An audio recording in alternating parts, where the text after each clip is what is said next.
What is up, everyone? Welcome into Hoop State Hype with Miles Master Cole. I'm Miles Master Cole. Let's get right into it. So, basketball's back, we think. Kinda, sorta. Events are getting scheduled. The NBA is getting scheduled. College players are coming back to campus, but coronavirus counts are still rising in North Carolina. What's going on? I think at this point, the state's just ready. After everything that went on this past weekend with the protests, the riots, the calls for action after all the injustice and stuff like that, social distancing, it's not over, but people aren't thinking about it. It's not at the forefront of people's minds anymore. It's not the top thing going on in this country as we're trying to fix what is broken in America for over the last, since its existence. Basketball's back. AAU, Phenom has a camp tentatively scheduled July 17th through 17th and 18th in Greensboro.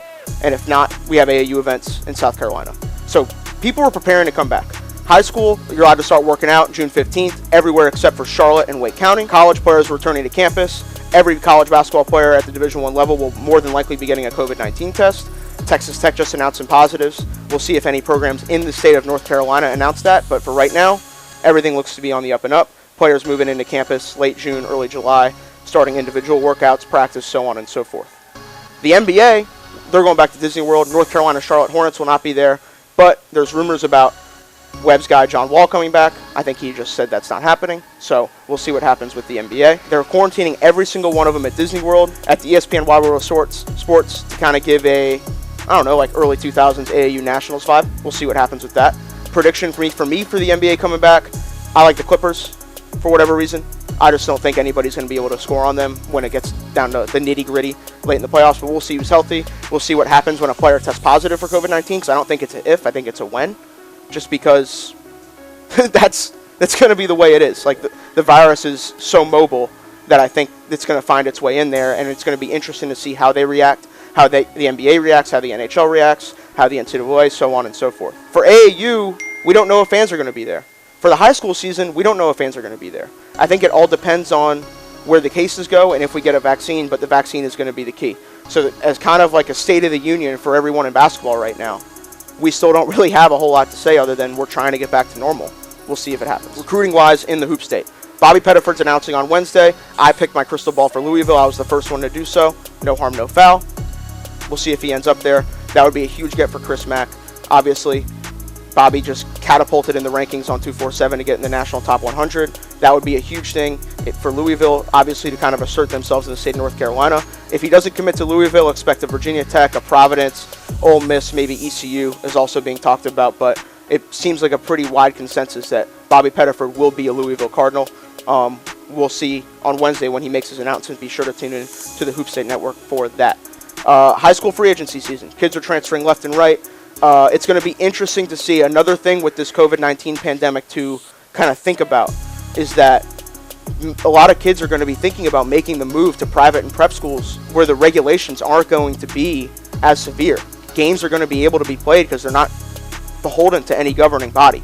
So think about that. When you see kids transferring to Moravians, the Winston-Salem Christians, the Word of Gods, the Combine Academies, like those schools aren't going to have as much government restriction. They're not going to be relying on a state association to tell them when they can and can't play, where they can and can't play. So that's something to take note of. I'm not telling any high school kid to do one thing or the other, but keep that in mind. Obviously, like I mentioned earlier, the world was rocked by the death of George Floyd, the murder of George Floyd in the streets, cold-blooded. And we've seen high school kids use their voice for the greater good, whether it was Justin Bell at Clayton, organizing a march in a small town. We've seen lots of marches in big cities, in Raleigh, in Charlotte, in Greensboro, New York City, LA, Minneapolis. But the small towns gets forgotten about in almost every aspect of American life. And now we're seeing kids like Justin Bell make the move himself, make the initiative himself to get people to go out in the streets and march and protest for what is right. So we see a kid doing that. And then another kid, obviously, in Jaleel Michael, who's gone to protest himself in the bigger cities, but he's also trying to get his school community to wake up. And he did it. It worked. He said that the statement they released was a little general, but at the same time it felt good that the school had his back. And from what I heard, basically the head of school went to the Michaels house, met with every African-American member of the graduating class at the Burlington School, had a meeting, voice of support, and it just shows that if you speak up for what you believe in, good things are going to happen. You may be some bumps in the road. You may have to deal with some disrespect. But at the end of the day, it's going to end up being better than it was before. So that's a big thing that Jaleel showed us, that he had the stones to go up and say something like that to get his school to support him, and they did. Obviously, I'll just put the elephant in the room out there.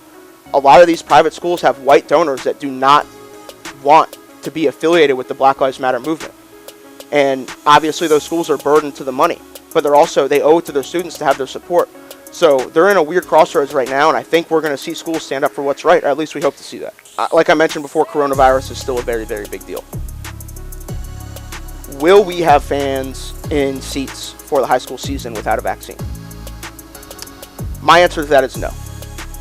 I don't think we're going to be able to do that if there's no vaccine. We will see what the government says. Here in North Carolina, the national government is concerned with how cases are rising. Will we be able to reopen and get back to phase 3 June 26th? I don't know. Doesn't look like it. Regardless of how it turns out, a high school season with no fans would not be good for anybody involved. But what would that season look like? How important would live streams be?